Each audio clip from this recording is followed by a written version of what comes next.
Olá, bom dia, sejam todos muito bem-vindos a mais uma edição do Jornal Toda Hora. A partir de agora você fica por dentro das principais notícias do Brasil e do mundo. E os presidentes Lula e Vladimir Putin afirmaram que a América do Sul e o Caribe deveriam permanecer como zonas de paz.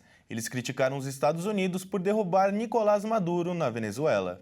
Os presidentes do Brasil, Luiz Inácio Lula da Silva, e da Rússia, Vladimir Putin, conversaram nesta quarta-feira por telefone sobre a situação na Venezuela. Os dois líderes afirmaram que a América do Sul e o Caribe devem permanecer como zonas de paz, depois que os Estados Unidos derrubaram Nicolás Maduro. O Palácio do Planalto emitiu nota informando que os presidentes defenderam o papel dos países dos BRICS para fortalecimento das instituições de governança global, em especial as Nações Unidas e seu Conselho de Segurança. Os presidentes criticaram a invasão da Venezuela e o sequestro de Maduro por militares americanos, alegando ser uma violação do direito internacional. Também em nota, o Kremlin acrescentou que os dois trocaram opiniões sobre questões internacionais da atualidade. Segundo matéria da Agência Brasil, Lula e Putin concordaram em buscar meios para reduzir a tensão na América Latina e em outras regiões.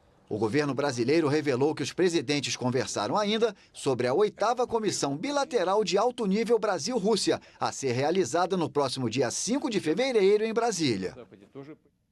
O presidente Lula sancionou o orçamento de 2026 com veto a quase 400 milhões de reais em emendas parlamentares. A lei prevê despesas totais de 6 trilhões e meio de reais para o ano.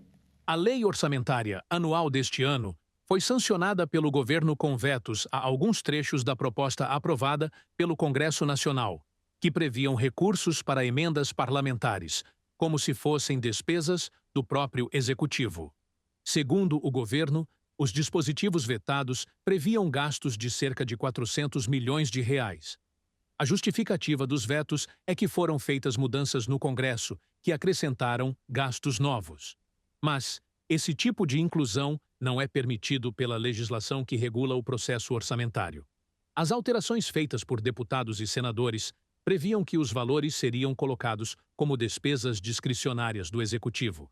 Mas esses recursos serviriam para atender emendas com destino definido pelos próprios parlamentares.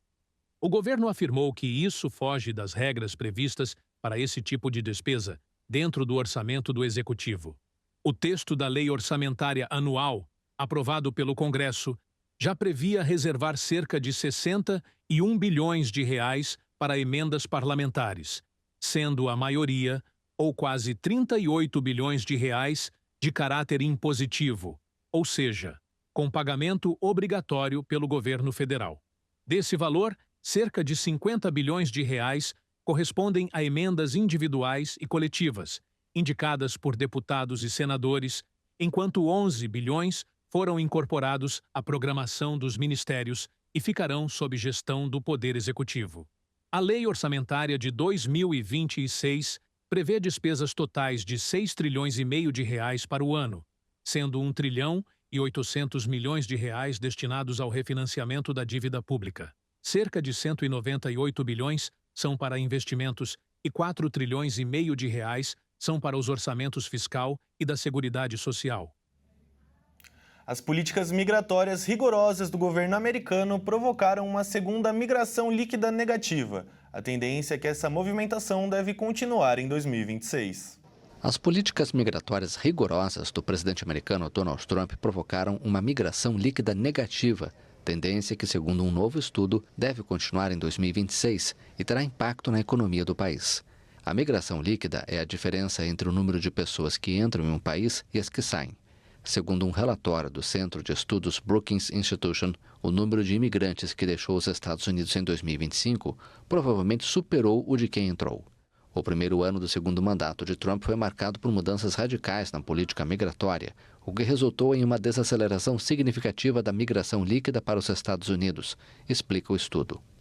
A migração líquida provavelmente ficou próxima de zero ou negativa ao longo de 2025 pela primeira vez em pelo menos meio século, detalha o relatório. É provável que essa tendência continue em 2026 e terá consequências importantes na macroeconomia do país, diz o relatório. A desaceleração implica menor crescimento do emprego, do produto interno bruto e do consumo. O relatório indica que o crescimento da população em idade ativa nascida nos Estados Unidos tem sido fraco nos últimos anos e que quase todo o crescimento da força de trabalho vem da imigração. Além de fornecer mão de obra, os imigrantes geram demanda por bens e serviços, indicam os autores do estudo.